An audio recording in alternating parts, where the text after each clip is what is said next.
Bulletin के आगाज में बात करेंगे पेशावर पुलिस लाइन धमाके से मुतालिक होने वाली ताज़ा पेशरफ्त की। मुबैना खुदकुश हमलावर की CCTV मौसूल हो गई। मुबैना खुदकुश हमलावर 12:36 पर पुलिस लाइन के बाहर पहुंचा। मुबैना हमलावर मोटरसाइकिल साइड पर पार करके जाने लगा। दूसरे पुलिस एहलकार ने हमलावर को रोका और मोटरसाइकिल हटाने का कहा। हमलावर वापस आया और दोबारा मोटरसाइकिल स्टार्ट करने की कोशिश की। मोटरसाइकिल स्टार्ट ना होने पर हमलावर पैदल मोटरसाइकिल को लेकर पुलिस लाइन चला गया। मजीद जानते हैं सज्जाद हैदर की रिपोर्ट में। तारीख 30 जनवरी 2023, वक्त दोपहर 12:33। वर्दी में पुलिस लाइंस पहुंचने वाला ये शख्स कोई अहलकार नहीं बल्कि दहशतगर्द था, जिसने गेट के सामने मोटरसाइकिल खड़ी की, हेलमेट उतारा, मास्क ठीक किया और फिर पुलिस लाइंस के अंदर जाने लगा। करीब खड़ा दूसरा एहलकार करीब आया, लेकिन उसे शक ही ना हो सका कि मुलजिम ने चादर ओढ़ी हुई है। पूछ-गुछ के बाद उसने मुलजिम को सिर्फ ये कहा कि मोटरसाइकिल हटाई जाए। दहशतगर्द पलटकर दोबारा मोटरसाइकिल पर बैठा। स्टार्ट ना हुई तो उसे घसीटता हुआ पार्किंग की तरफ ले गया।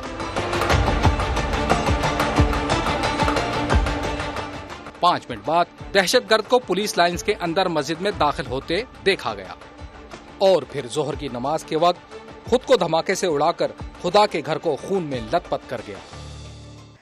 IG खैबर पख्तूनख्वा मौसम शाह ने सानहा पेशावर में सिक्योरिटी लैब्स का एतराफ कर लिया। कहा खुदकुश हमलावर को पुलिस ने पेटीबंद भाई समझकर चेक नहीं किया। हमला खुदकुश ही था, ड्रोन हमला नहीं था। ड्रोन हमला होता तो छत में सुराख होता। धमाके की CCTV भी आ गई है। खुदकुश हमलावर को कैमरे में देखा जा सकता है। हमलावर पुलिस यूनिफॉर्म में था। उसने मुंह पर मास्क लगा रखा था। पुलिस एहलकार वर्दी की वजह से हमलावर को पहचान न सके। हमलावर ने हवलदार से पूछा मस्जिद किस तरफ है। हमलावर 12:37 पर मस्जिद में दाखिल हुआ। हमलावर अकेला नहीं, उसके पीछे पूरा नेटवर्क मौजूद है। हम दहशतगर्द नेटवर्क के करीब पहुंच चुके हैं। धमाके की जगह से बॉल बेयरिंग मिले हैं। जमीन में गढ़ा नहीं है, छत महफूज है।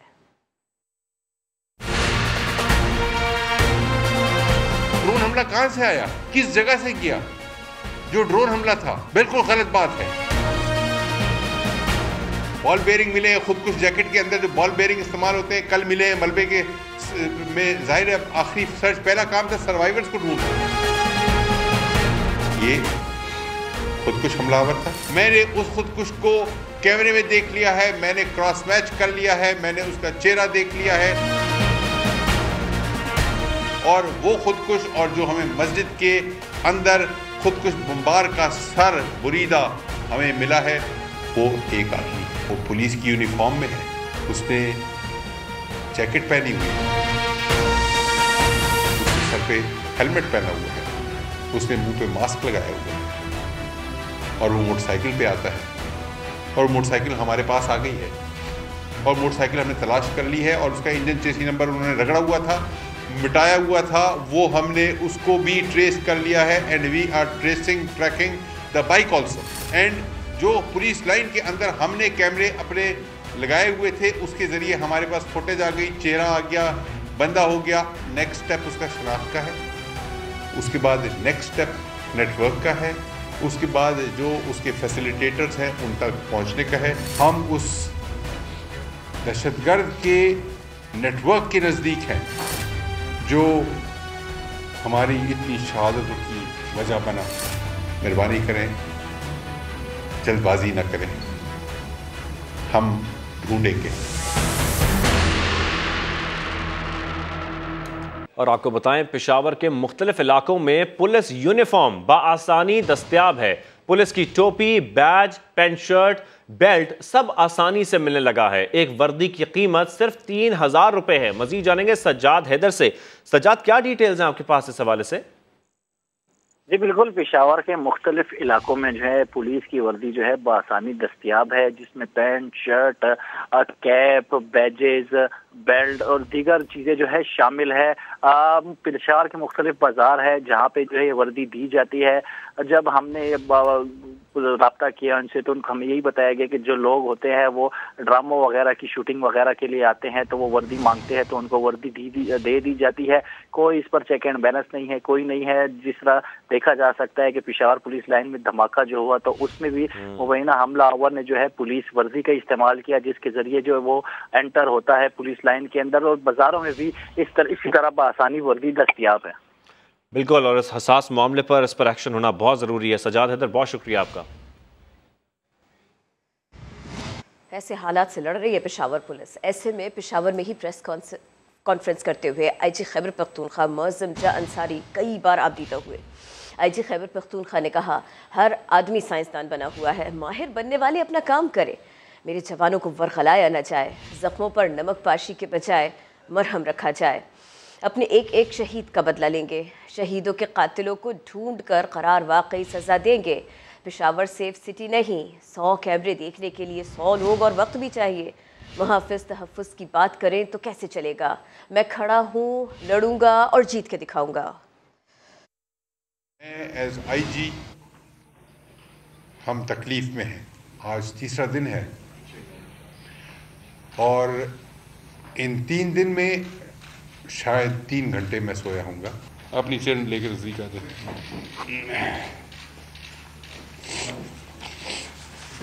हम अपने एक एक शहीद का बदला लेंगे।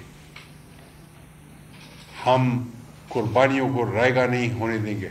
अफवाहें, ये साजिशी थ्योरियाँ, ये फजूल बातें, ये मेरे लोगों को, मेरे बच्चों को एहतजाज पर उकसाना, ये मेरी तकलीफ में इजाफा कर रहा है। मेरे बच्चों को मुझे डील करने दें।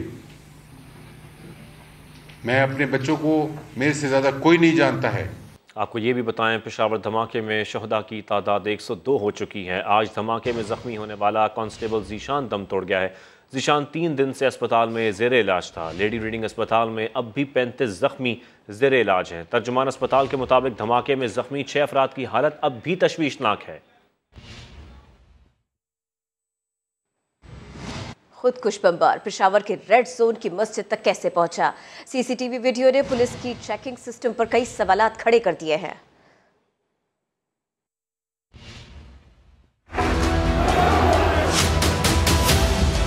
सानह पेशावर की सीसीटीवी फुटेज सामने आने के बाद कई सवालात ने जन्म ले लिया है। सवाल नंबर 1 कि खुदकश हमलावर ने पुलिस की नकली वर्दी पर शॉल ओढ़ रखी थी, उसको वहां पर रोकने वाले पुलिस एहलकार को पहली नजर में शक क्यों नहीं हुआ? सवाल नंबर 2, तमाम पुलिस एहलकार पुलिस लाइंस के चप्पे चप्पे से वाकिफ हैं, इसलिए जब खुदकश बमबार ने नो पार्किंग में मोटरसाइकिल खड़ी की तो उसे रोकने वाले पुलिस एहलकार ने उससे पूछगछ क्यों नहीं की? सवाल नंबर 3, हमलावर को मस्जिद के अंदर तक पहुंचने से पहले दरवाजे पर क्यों नहीं रोका गया? अगर मेहमानों समेत हसास मकामात पर दाखिले के वक्त हर शख्स की मालूमात दर्ज होती हैं, तो फिर शनाख्त के लिए इस बमबार को क्यों नहीं रोका गया? और ये कि बमबार को पुलिस लाइंस में दाखिली गेट पर चेक क्यों नहीं किया गया? ये सवालात अपनी जगह, लेकिन आईजी खैबर पख्तूनख्वा का मौक़िफ़ कुछ अलग ही है। जिन्होंने चेक करना था, किसी वजह से रह गया मेरे सिपाहियों से, नहीं कर सके वो चेक। पुलिस की वर्दी देख के, अपना भाई समझ के, अपना पेटी वाला समझ के नहीं कर सके चेक। ढूंढ रहे हैं और ढूंढेंगे इंशाल्लाह। आईजी साहब, इसका मतलब ये हुआ कि कोई भी शख्स सिक्योरिटी यूनिफॉर्म पहनकर किसी भी जगह पहुंच सकता है। माहिरीन के मुताबिक ये सिक्योरिटी लैब है। अगर पेशगी एहतियाती तदाबीर इख्तियार कर ली जाएं तो ऐसे सानेहात से बचा जा सकता है। पेशावर धमाके में कीमती जानों के ज़िया पर इज़हार हमदर्दी। वज़ीर आज़म शहबाज शरीफ ने दोस्त ममालिक से इज़हार तशक्कुर किया और कहा कि मुश्किल वक्त में पाकिस्तान से इज़हार यकजहती पर शुक्रगुजार हैं। मज़ीद कहा कि अवाम की मदद से दहशत गर्दों को कुचल देंगे, दहशत गर्दों को अपनी सरजमीन से ख़त्म कर देंगे। पेशावर दहशतगर्दी पर अफसोस है। चीनी हुकूमत और अवाम की जानिब से इजहार अफसोस करते हैं। चीनी सदर शी जिनपिंग और वज़ीर आज़म ली कीजियांग की वज़ीर आज़म शहबाज शरीफ से इजहार ताज़ियत। कहा इंसदाद दहशतगर्दी के लिए ताउन बढ़ाने पर तैयार हैं। अमेरिका ने भी पाकिस्तान की दहशतगर्दी से निपटने की हर कोशिश की हिमायत का इरादा किया। वज़ीर ख़ारिजा एंटोनी ब्लिंकन ने कहा कि अमेरिका पाकिस्तान के साथ खड़ा है।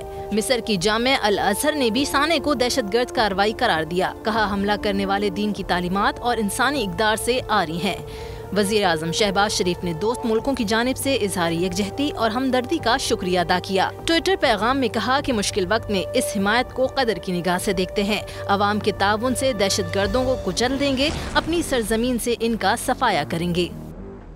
वफाकी वज़ीर मजहबी उमूर मुफ्ती अब्दुल शकूर ने पेशावर खुदकुश धमाके में रॉ और इसराइली एजेंसी के मुलव्वस होने का खदशा जाहिर किया। Army chief general Syed Asim Munir से दहशतगर्दों का मसला हल करने की उम्मीद जाहिर की। मसले पर कौमी इत्तेफाक राय को नागुज़ीर करार दिया। कहा यह मसला मजहबी नहीं, बैरूनी साजिशों का जाल है। फौजी ऑपरेशन से कुछ नहीं हुआ, सियासी और फौजी क़यादत को मिलकर कोई नया हल सोचना होगा। वफाकी वज़ीर ने समा से खुसूसी गुफ्तगू में क्या कहा, आपको दिखाते हैं। मजहबी मसला मेरे ख्याल में नहीं है, बैरूनी साजिशों का एक जाल सा महसूस होता है। रा और इसराइल का किरदार इसमें हो सकता है। मेरे ख्याल में इमरान खान के ये बातें दुरुस्त नहीं है कि अचानक ये हादसात अब शुरू हुई है। नया तरीका ढूंढना चाहिए, संजीदा बुनियादों पर इस पर सोचना चाहिए। पहले से जो ऑपरेशन हुए हैं उससे हमारे अवाम परेशान हुए हैं, उसके नताइज भी हम आज तक उतर रहे हैं। हमारे अस्करी कुव्वतें भी, सियासी कुव्वतें भी, तमाम एजेंसियां भी सर जोड़कर बैठना चाहिए और कोई नया मुस्तकिल हल उसका तलाश करना चाहिए। हमारे जो सिपा सालार है संजीदा इंसान है, इसमें कोई शक नहीं। हालात इलेक्शन के नहीं है, माशी तौर पर भी और अमन के हवाले से जब मैं देखता हूँ इलेक्शन का नक्शा नजर नहीं आता। गवर्नर साहब वो चाहते हैं कि इन पर अमल हो जाए, कि कोई तरीका निकाले कि इलेक्शन भी हो जाए और हमारे अवाम को नुकसान भी न हो। आगे बढ़े और आपको खबर दें कि शेख रशीद का 2 रोज़ का जिस्मानी रिमांड मंजूर कर लिया गया है। शेख रशीद को इस्लामाबाद में जुडिशल मजिस्ट्रेट के रूबरू पेश किया गया। गिरफ्तारी पर शेख रशीद के आसिफ जरदारी और बिलावल भुट्टो के खिलाफ नाजेबा नारे, राना सनाउल्लाह को भी धमकियां दी। SHO को नून लीग का टाउट करार दे दिया। अदालत में पेशी से कबल पॉलीक्लिनिक में शेख रशीद का तिब्बी मुआयना हुआ। रिपोर्ट्स में उन्हें सेहतमंद करार दिया गया। दूसरी तरफ तौहीन अदालत की दरख्वास्त पर समाअत इस्लामाबाद हाई कोर्ट में जुमे के रोज़ मुकर्रर हो गई। इसी मामले पर बात की वज़ीर दाखिला राना सना ने कहा शेख रशीद के खिलाफ कानूनी कार्रवाई हो रही है। 15 किलो हेरोइन तो नहीं डाली, तैयबा गुल की तरह अगवा तो नहीं किया गया और ना ही बशीर मेमन की तरह वॉशरूम में बंद किया गया। सियासी मस्खरा गिरफ्तारी को सियासी रंग देने की कोशिश कर रहा है। कानून की खिलाफ वर्जी पर कानूनी कार्रवाई करना पुलिस का फ़र्ज़ है। कत्ल और दहशतगर्द तंजीमों से राबिते होने का संगीन इल्ज़ाम लगाने वाले कानून का सामना करें। इमरान नियाज़ी ने सियासी मुखालिफिन, सच बोलने वाले सहाफ़ियों को जेलों में डाला, झूठे मुकदमे बनवाए। बॉस और चपड़ासी पर उस इदारे को गालियाँ देते हैं जो इनसे जवाब मांगे। पीपल्स पार्टी के रहनुमा सईद गनी कहते हैं इमरान खान दहशतगर्दों के खिलाफ नहीं बोल सकता। इमरान खान दहशतगर्दों के खिलाफ कार्रवाई की हिमायत नहीं कर सकता। इमरान खान मुल्क दुश्मन एजेंडे पर है। बेबुनियाद इल्जामात लगाने पर शेख रशीद के खिलाफ सख्त कार्रवाई का मुतालबा करते हैं। इमरान खान को तो शायद अल्लाह ताला अकल नहीं देगा, क्योंकि वो दहशतगर्दों के खिलाफ बोल नहीं सकता, उनकी मजम्मत नहीं कर सकता और उनके खिलाफ किसी कार्रवाई की हिमायत नहीं कर सकता। इमरान खान, मैं हमेशा कहता हूँ, ज़हनी तौर पर एक मफलूज आदमी है और उसका मकसद सिर्फ ये है कि किसी तरह पाकिस्तान को नुकसान पहुँचाया जाए। ऐसे ही तो भारतीय और यहूदी इनको पैसे नहीं दे रहे हैं। सिर्फ ये बता दो कि तुम्हारे बच्चे कितने, ये 2 हैं जिनको तुम ओन करते हो, इसके अलावा भी कई और हैं। शेख रशीद, जिसको यहाँ आम तौर पे पिंडी का शैतान कहते हैं, वो भी एक बदकिरदार आदमी है। अगर शेख रशीद ये कह रहा है कि आसिफ अली जरदारी इमरान खान को कत्ल करवाना चाहता है, और अगर शेख रशीद ये कह रहा है कि आसिफ अली जरदारी ने इस काम के लिए किसी दहशतगर्द तंजीम को पैसे दिए हैं, तो इसका मतलब ये है कि शेख रशीद के पास कोई शवाहिद होंगे। और आपको बताएं, शेख रशीद की गिरफ्तारी पर चेयरमैन PTI इमरान खान ने मजम्मत की है। ट्वीट में लिखा, तारीख में इतनी मुतासिबाना हुकूमत नहीं देखी। सवाल किया कि क्या मुल्क अवाम के एहतजाज का मुतहम्मिल हो सकता है। आपको बताएं, शेख रशीद की गिरफ्तारी पर चेयरमैन PTI इमरान खान की मजम्मत सामने आई है। ट्वीट में लिखा है, तारीख में इतनी मुतासिबाना हुकूमत नहीं देखी। सवाल किया कि क्या मुल्क अवाम के एहतजाज का मुतहम्मिल हो सकता है। मुस्लिम लीग नून की चीफ ऑर्गेनाइजर मरियम नवाज का कहना है इमरान खान को तोशाखाना या फॉरेन फंडिंग पर सज़ा मिलती है तो इसे इंतकाम नहीं एहतसाब कहेंगे। अगर किसी ने जुर्म किया है तो कार्रवाई होनी चाहिए। बहावलपुर में मीडिया से गुफ्तगू में उनका कहना था नवाज शरीफ चंद हफ्तों में वतन वापस आ जाएंगे। नून लीग बेसाखियों का सहारा नहीं लेगी। महंगाई की वजह इमरान खान को उन्होंने करार दिया। कहा इमरान खान अगर IMF मुआहदे की पासदारी करते तो आवाम पर बोझ न पड़ता। अगर मुआहदे पर अमल दरामद नहीं किया गया तो मुल्क डिफॉल्ट हो सकता है।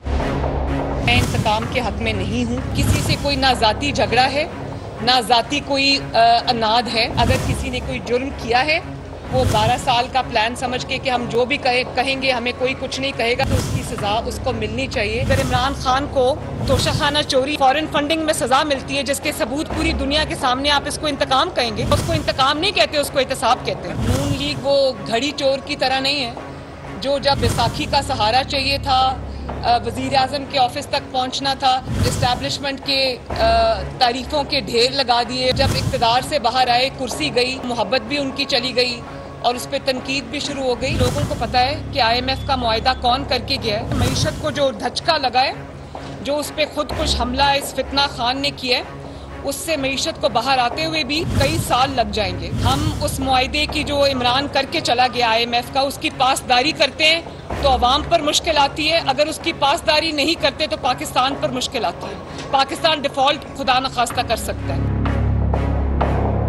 नवाज शरीफ साहब आने की तैयारी कर रहे हैं। इंशाअल्लाह ताला आने वाले चंद हफ्तों में इंशाअल्लाह पाकिस्तान आएंगे।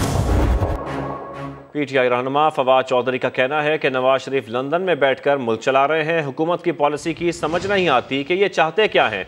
ना तो इनसे मुल्क संभल रहा है और ना ये इमरान खान को संभाल पा रहे हैं।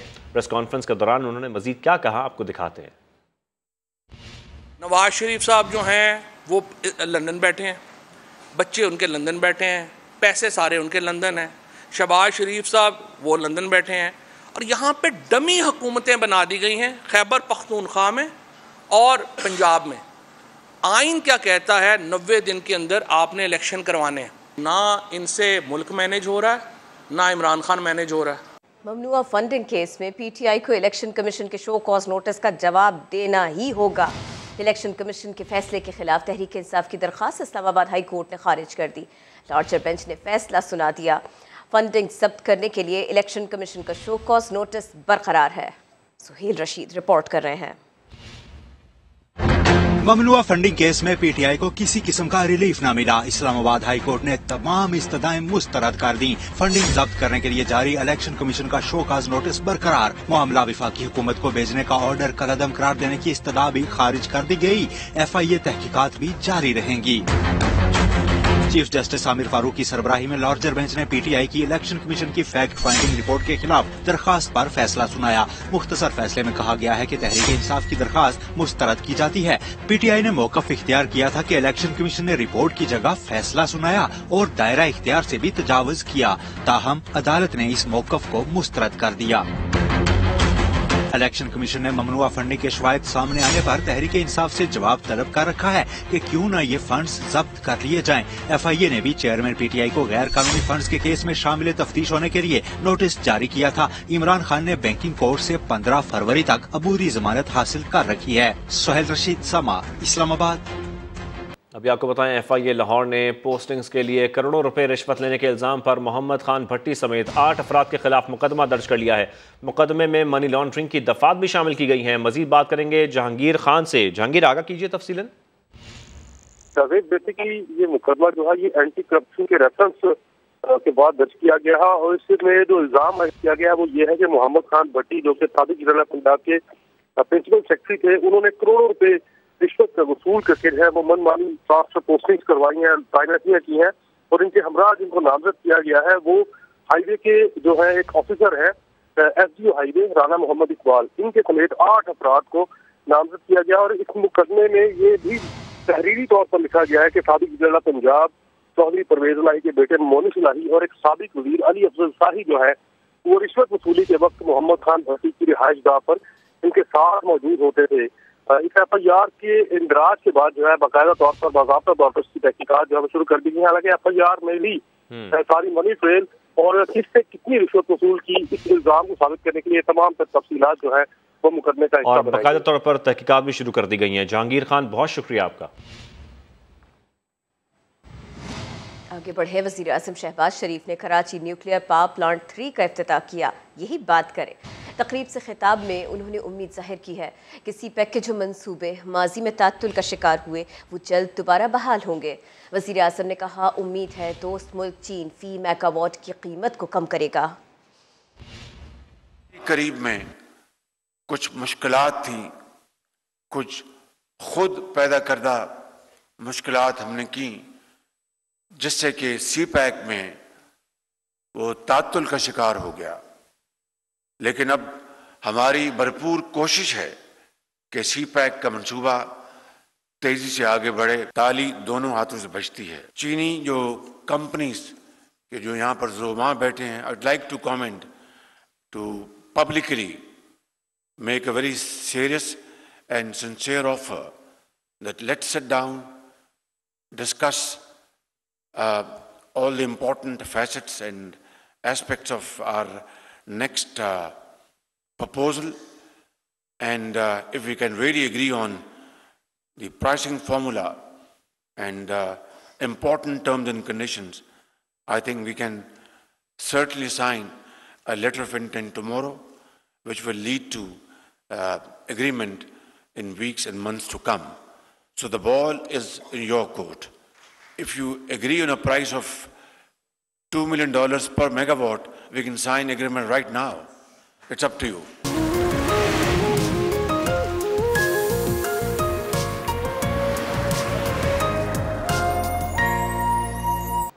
मौसमियाती तब्दीलियों ने सर्दी का दौरानिया कम कर दिया है। महकमे मौसमियात ने फरवरी के वस्त दर्जा हरारत में इजाफे की पेशगोई करते हुए रवा साल मामूल से कम बारिशें और गुज़श्ता साल की निस्बत दर्जा हरारत में ख़तरनाक हद तक इजाफे का इम्कान जाहिर किया है। इसी पर रिपोर्ट करेंगी आयशा अता।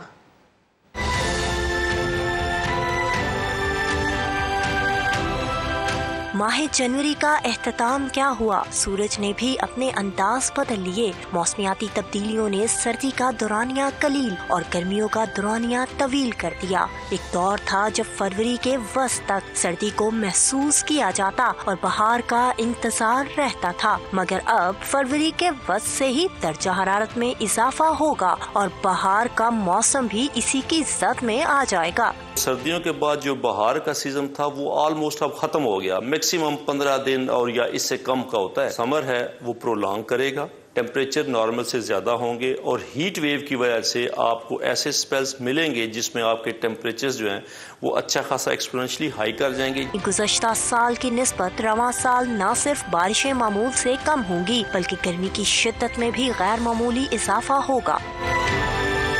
कॉलोनी ऑर्गेनाइज हो रही हैं, हाई राइज बिल्डिंग बन रही है, दरख्तों को आप काट रहे हैं। आने वाले दिनों में क्लाइमेट चेंज की वजह से आपको रेनी डेज जो है वो कम मिलेंगे। सर्दी का दौरानिया कम होकर सिर्फ 40 से 45 दिन का रह गया। आने वाले चंद सालों में सर्दी का दौरानिया मजीद कम होने का इम्कान है। माहिरीन के मुताबिक गर्मी के आने और सर्दी के जाने का वक्त हुआ चाहता है। कैमरामैन असर इकबाल के साथ आयशा अता, समा, लाहौर। मौसमियाती तब्दीलियों ने फूलों और रंगों के मौसम पर भी डाका डाल दिया। मौसम सरमा के बाद बादे बहारी के झोंके अब नहीं आएंगे। सर्दी के ख़त्म होते ही बेवक्त की गर्मी पाकिस्तान के दरवाजे पर दस्तक देने को तैयार खड़ी है। मौसमों के इस रद्दोबदल का नतीजा क्या निकलेगा, जानते हैं इस्लामाबाद से अरहम खान की रिपोर्ट में। वो कहते हैं ना कि आप अपना तारुफ हवा बहार की है, लेकिन मुस्तकबिल में शायद बहार का मौसम खुद भी तारुफ का मोहताज हो जाए, क्योंकि मौसमियाती तब्दीलियां पाकिस्तान में इस मौसम के लिए खतरे की घंटी बजा चुकी हैं। महकमा मौसमियात के मुताबिक 2022 के दौरान भी मार्च में ही दर्जा हरारत में गैर मुतवक्के इजाफा देखा गया था। इस बार भी सर्दी और गर्मी की लड़ाई में बहार की शिकस्त का इम्कान ज्यादा है। दूसरी तरफ गर्मी की शिद्दत ही नहीं, दौरानिया भी बढ़ रहा है। पाकिस्तान में जो क्लाइमेट चेंज का अंसर है वो नुमाया होता जा रहा है। खासतौर पे गर्मियों के अंदर हीट वेव्स हैं, गर्मियों की लहर है, उनकी फ्रीक्वेंसी में इजाफा होता जा रहा है। फुली जो स्प्रिंग है इस दफा आएगा, लेकिन फिर वही बात है कि टेम्परेचर राइज जो है वो अब हमारी जिंदगियों का हिस्सा बनता जाएगा। मौसमों की दीवार पर लिखा जा चुका है कि मुल्क में गर्मी का दौरानिया 8 से 9 माह तक फैल चुका है। यही वो मौसमियाती तब्दीली है जिसके पीछे किरदार तो पूरी दुनिया का है, लेकिन इसके असरात पाकिस्तान जैसे ममालिक भुगत रहे हैं। मौसम का हाल बताने वालों के मुताबिक पूरी दुनिया में होने वाली मौसमियाती तब्दीलियों का असर पाकिस्तान पर भी पड़ रहा है। सो अब की बार गर्मी भी मामूल से कुछ ज्यादा होगी। कैमरामैन फैसल खान के साथ अरहम खान, समा, इस्लामाबाद। वज़ीर कानून सेनेटर आज़म नज़ीर तारड़ कहते हैं वज़ीर आज़म की हिदायत पर तोशाखाना के नए रूल्स तश्कील दिए जाएंगे। इमरान खान को अपने खिलाफ केस का सामना करना चाहिए। अगर खान साहब के जुर्म हैं और अगर खान साहब की अहलियत के ऊपर सवाल उठे हुए हैं तो ये वही इलेक्शन एक्ट के तहत और आइन की पासदारी के लिए सारा कुछ है। खान साहब अगर उसमें बेगुनाह हुए अदालत उन्हें बरी कर देगी, जाएं तो सही, वो तो फर्द जुर्म लगवाने से कासर है। पिछले 2 माह से तो उनको फर्द जुर्म के लिए पड़ा हुआ है। सर कैबिनेट ने जो है वो तोशाखाना के रिकॉर्ड जो है वो पब्लिक करने का अनाउंसमेंट किया है, तो वो कब तक नए रूल्स अप्रूव हो गए? सर उसमें उन्होंने असल में रेफर किया है कमेटी को मामला कि आप रूल्स बना के लाएं और उसमें मसलन 10-20 हज़ार 30 हज़ार की सीलिंग होनी चाहिए, नहीं होनी चाहिए। सिस्टम ओवरलोड हो जाता है। लोग आते हैं, डायरी दे जाते हैं, केक ले आते हैं, केक का डब्बा वो तोशाखाने में कहाँ जाएगा। इमरान खान ने PTI रहनुमाओं और कारकुनों की गिरफ्तारियों और मुकदमात के खिलाफ सदर मुमलिकत को ख़त लिख दिया है। ख़त में सदर मुमलिकत को मुक़्तदर हल्कों की सियासत में खुले किरदार का नोटिस लेने की सिफारिश की गई है। ख़त PTI रहनुमा शिबली फराज ने ऐवान सदर पहुँचाया। मुबैना बेटी को कागजात नामजदगी में ज़ाहिर न करने पर इमरान खान की नाअहली का केस। इमरान खान के चीफ जस्टिस आमिर फारूक पर एतराज़ात के बाद हाई कोर्ट ने समाअत के लिए लार्जर बेंच बनाने का फैसला किया है। इमरान खान इस वक्त किसी नशिस्त पर मुंतखब रुकने असम्बली है या नहीं। इलेक्शन कमीशन से 9 फरवरी तक रिकॉर्ड भी तलब कर लिया गया। सुहेल रशीद की रिपोर्ट। इमरान खान नाअहली केस में अहम पेशरफ। इस्लामाबाद हाई कोर्ट का मामले पर लार्जर बेंच बनाने का फैसला। चीफ जस्टिस आमिर फारूक पर इमरान खान के एतराज़ात के बाद अब लार्जर बेंच 9 फरवरी को केस की समाअत करेगा। दौरान समाअत चीफ जस्टिस आमिर फारूक ने वजाहत की कि 2018 में ये केस सुनने से माजरत जाती वजूहात पर नहीं की थी। उस वक्त दरखास्त गुजार ने केस मखसूस बेंच के सामने लगाने की इस्तदा की। बहरहाल आपने एतराज उठाया तो बेंच की तश्कील 9 कर देते हैं। लार्जर बेंच एतराज़ात के मामले को भी तय करेगा। चीफ जस्टिस ने निमाश दिया कि इमरान खान का एतराज है कि वो अब पब्लिक ऑफिस होल्डर नहीं। मुनासिब होगा कि इमरान खान से मुतालिक नई सूरत हाल का पता चले, इलेक्शन कमीशन से डी नोटिफाई होने का नोटिफिकेशन मंगवा लेते हैं। दरखास्त गुजार ने इमरान खान का 2018 वाला बयान हल्फी चैलेंज किया था। केस की समाअत 9 फरवरी तक मुलतवी कर दी गई। वज़ीर ख़जाना इसहाक डार कहते हैं ख्वाहिश है जितना जल्द मुमकिन हो सूद का खात्मा हो। मुल्क में इस्लामिक बैंकिंग के निज़ाम से ही मईशत की बहाली होगी। अपने दौर में सूद के खात्मे के लिए इक़दामात किए थे। वो नेशनल इस्लामिक इकोनॉमिक फोरम से खिताब कर रहे थे। साथियों को शायद याद हो कि 20, 14 और 17 के दरमियान जब मुस्लिम लीग नून की हुकूमत थी और 20, 13 और 17 के दरमियान मैं वजीर खजाना था, तो मैंने इस हवाले से कुछ इक़दामात किए थे। हम पूरी कोशिश करें, अल्लाह ताला मेहरबानी करेंगे। 5 साल में हमने देखा, हालांकि इसको दौरान जो एक हमने 5 साल इस मुल्क में जो गुजारे हैं, ये मुल्क अल्लाह के फल से तरक्की कर रहा था। इस मुल्क की सारी दुनिया तारीफें कर रही थी और पाकिस्तान शेर शरिया की इसमें तरक्की कर रहा था। 20, 16, 17 में दुनिया की 24वीं बड़ी मैशत बन गया। मुल्क की बदकिस्मती है कि 5 साल के तजर्बों ने इस मुल्क को वहां ला के खड़ा कर दिया कि 2022 में ये दुनिया की 47वीं मैशत बदकिस्मती बन चुका है। ये जो आज आप महंगाई देख रहे हैं, जो आप आज ये अफरा तफरी देख रहे हैं, जो आज आप ये एलसीज के कंप्लेंट सुन रहे हैं, इस सारे का सारा मैं समझता हूं कि एक मिसमैनेजमेंट, मिस गवर्नेंस का एक नतीजा है और हमें सबक सीखना चाहिए। इस्लामाबाद हाई कोर्ट में लापता अफराद केस की समाअत हुई। चीफ जस्टिस आमिर फारूक ने एडिशनल अटॉर्नी जनरल पर बरहमी का इजहार किया। कहा कमेटी ना करें, हमें बताएं लापता बंदे जिंदा हैं, मर गए या हवा में तहलील हो गए। तमाम फरीकैन से 4 हफ्तों में तहरीरी दलाइल तलब कर लिए। इस्लामाबाद से सुहेल रशीद रिपोर्ट कर रहे हैं।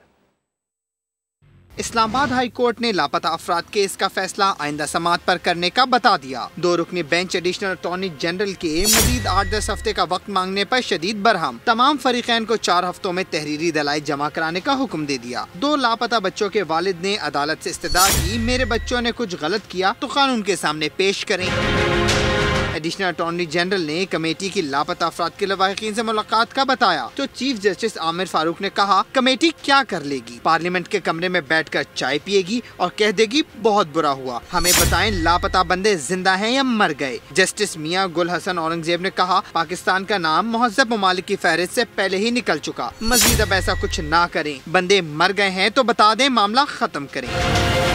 चीफ जस्टिस ने हुक्म दिया 4 हफ्ते में सब तहरीरी दलाइल जमा कराएं। हमने सबको ज़बानी सुना तो बहुत वक्त लग जाएगा। आइंदा समाअत पर अटॉर्नी जनरल को सिर्फ 10 से 15 मिनट के लिए सुना जाएगा और हम फैसला महफूज कर लेंगे।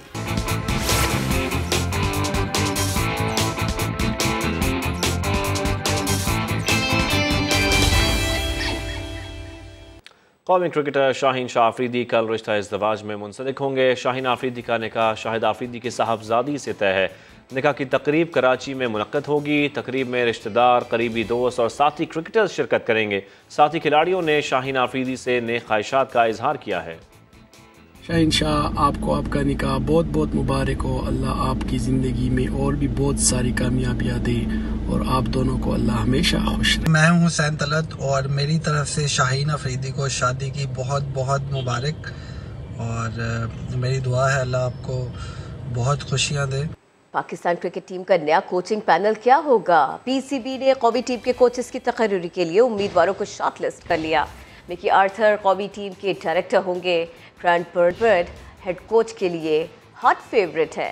साबिक कौमी ऑलराउंडर यासिर अराफात को बॉलिंग कोच की जिम्मेदारियां देने की तैयारियां हैं। Yasser Arafat English cricket board से लेवल 4 कोचिंग कोर्स कर चुके हैं। मिकी आर्थर की गैर मौजूदगी और हेड कोच का फैसला न होने तक यासिर अराफात ही हेड कोच की जिम्मेदारियां निभाएंगे, ऐसा इम्कान है। कौमी टीम के बैटिंग कोच की तलाश अभी जारी है। हाई परफॉर्मेंस सेंटर के लिए नदीम खान की जगह टॉबी रेडफोर्ड और इयन पॉन्ट के नाम शॉर्टलिस्ट किए गए हैं। कोयटा में पेशावर ज़ल्मी और कोयटा ग्लैडिएटर्स के दरमियान नुमाइशी मैच की तैयारियां जारी हैं। टिकटों के हसूल के लिए बड़ी तादाद आ रही है। मोहम्मद आतिफ की रिपोर्ट में देखिए।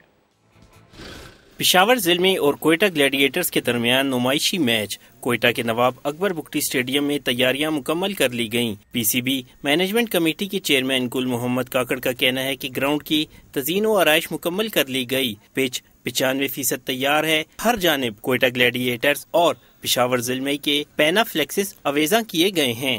3 और 4 तारीख को तमाम इंटरनेशनल प्लेयर्स कोयटा में मौजूद होंगे। उनकी बुकिंग हो चुकी है, उनकी अरेंजमेंट हो चुकी है, तमाम सिक्योरिटी इंतजाम हो चुके हैं। मैच के लिए टिकटों की फरोख्त जारी है। खवातीन हों, बच्चे या नौजवान बड़ी तादाद में लाइनों में लगकर टिकट्स खरीद रहे हैं। कल 6 बजे आया था और 3 बजे तक मुझे टिकट नहीं मिला। आज मैं 6 बजे आया, अभी टाइम कितना 3 से गुजर रहा है, अभी तक मुझे टिकट नहीं मिला। पेशावर ज़िले और कोयटा ग्लैडिएटर्स के दरमियान जोर का जोड़ 5 फरवरी को पड़ेगा। कैमरामैन जफर बलोच के साथ मोहम्मद आतिफ समा, कोयटा।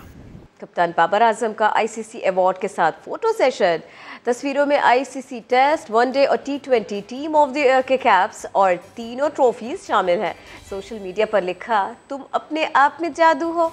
बाबर आजम को 2022 के one day player of the year और sir Garry Sobers player of the year का अवार्ड मिला था।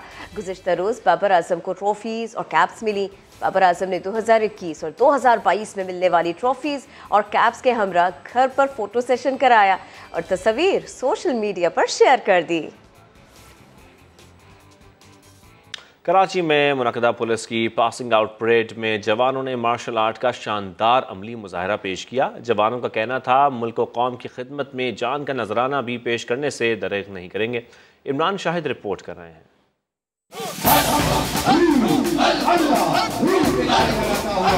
कराची के बल्दिया सईदाबाद पुलिस ट्रेनिंग कॉलेज में 115वीं पासिंग आउट परेड मुनक्किद की गई। पास आउट होने वाले पुलिस के जवानों ने मार्शल आर्ट का भी अमली मुजाहरा किया। भरम रखकर मोहब्बत का वफा। तकरीब के मेहमान खुसूसी additional inspector general of police training Abdul Qadir Qayyum का कहना था कि मुल्क दुश्मन अनासिर को कैफर किरदार तक पहुँचाने में कोई कसर नहीं छोड़ेंगे। पास आउट होने वाले जवानों ने मुल्क कौम की खिदमत के साथ साथ जानों के नजराने पेश करने का भी अज़्म किया।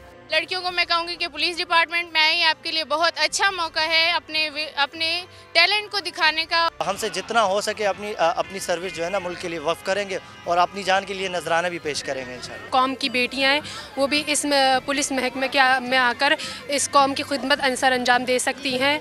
Additional IG training Sindh police ने पासिंग परेड का मुआयना किया और नुमाया पोजीशन हासिल करने वाले जवानों में स्नात तकसीम की। पास आउट होने वालों में 53 खवातीन समेत 891 पुलिस एहलकार शामिल थे। इमरान शाहिद, समा, कराची।